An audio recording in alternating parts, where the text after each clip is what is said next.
Should you date a separated man?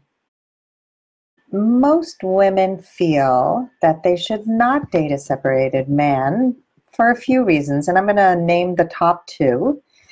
Two fears. He may not be over his ex yet, and they might reconcile.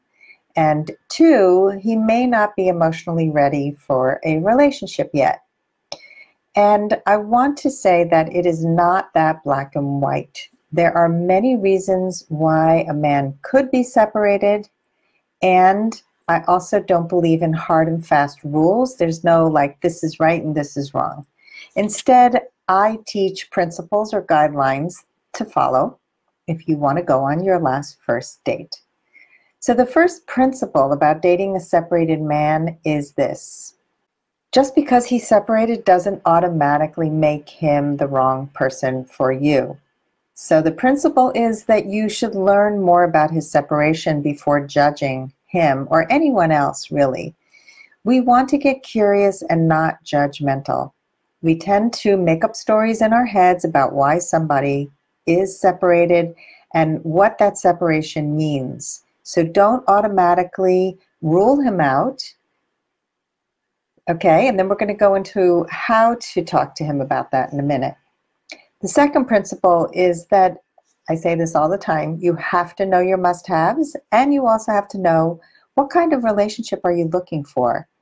You don't want to compromise on either one. So if you're looking for a long-term relationship, a serious relationship, and this man is newly separated and he is not yet ready to be in a long-term relationship, and you've talked about it, then he's not the right man for you.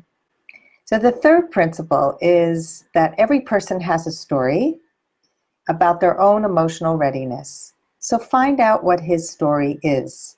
Start the conversation with something like, hey, I noticed you're separated, especially if you're meeting online. You definitely would see that in most cases. Can you tell me more about that? And be open to his answer.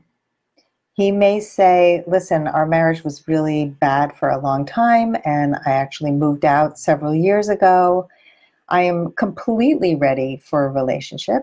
Or he's in the middle of a court case, and he's fighting his ex, and he has so much venom towards her. So he's not in a headspace to be in a long-term relationship. So those are just two scenarios, and I know so many people who did get involved with people who were separated and it worked out. So my message to you is be curious, be open, do not judge. Everybody has their own story, and always flip it around and ask yourself, how would I feel if a man judged me without getting curious to find out more about who I really am? Please go into your dates with your eyes open, with curiosity, with love in your heart, with warmth. And I guarantee you that the dating process will be so much more pleasant, fun, and enjoyable.